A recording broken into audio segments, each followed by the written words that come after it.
Let's talk osteochondral defect.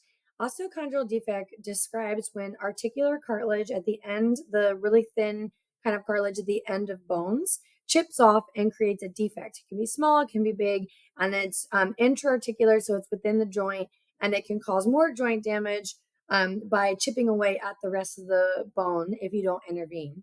So this is a unique injury to the elbow. It can happen anywhere in the body. Common spots for it to happen are the talus and the ankle, medial femoral condyle of the knee, and then the radiocapitellar joint of the elbow, where the radial head meets the capitellum. And that is because there's a lot of compressive forces there. This is a unique joint where it's a pivot joint where the radial head meets the capitellum and rotates to do pronation and supination. And so that is often compressed. So why would the cartilage chip off just from compression? Well, that's a great thing to think about because it would happen when the cartilage isn't very healthy. So in adults, it's just going to happen because of the wear and tear over time.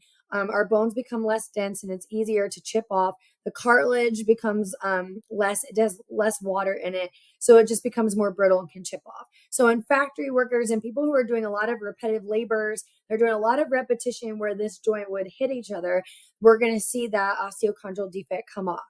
It's actually very common in children to happen, but they have healthy cartilage. So it normally wouldn't happen unless they have osteochondritis dissecans, which is a disease of unknown origin, and no one really understands exactly why it happens. But it's when we have avascular necrosis of the capitellum, where basically the blood supply starts dying away because of overuse. Well, we don't know why, but we find it usually in kids with overuse. So we find it in gymnasts, people who are in this weight bearing position and constantly compressing. So that valgus extension overload that I talked about in pathomechanics, when we're in an axial loading position, we're automatically going to have a valgus force and put tension on our UCL. And then we're going to have that radial head compress into the capitellum. We also see this in football linemen who are constantly in extension and pushing the opponent in front of them. So it's constantly compression. And we can also see in baseball pitchers, which is a little bit different of a mechanism, but essentially it's when they're throwing and they have that valgus compression to really load that torque on the elbow. And because it's really opening up the UCL and the medial side, the radial head is then compressing into the capitellum. And so that can cause that to break down. So this is a really unique injury because when we talk about the elbow, we'll talk about like acute compression type injuries from trauma and from falling or axial loading. And then when we talk about overuse, repetitive type things, we're usually talking about tension injuries to tendons and muscles. But in fact, this is a compression injury that results in a bone injury, which makes sense, but it's from repetition over time and the cartilage breaks off.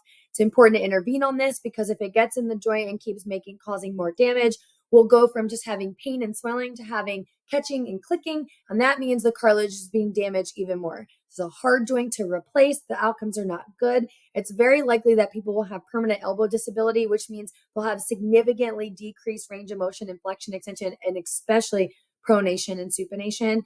Oftentimes they can only be neutral and they'll have maybe 5 to 10 degrees of pronation. So that is a problem. And so this is something we want to intervene in early, especially in children with healthy cartilage. So if we see someone with a repetitive task and they're having elbow pain and sudden swelling, we always have to assume that it could be a defect from osteochondritis dissecans, but in adults, it could just be a defect from the cartilage breaking off. If you have any questions about this, reach out.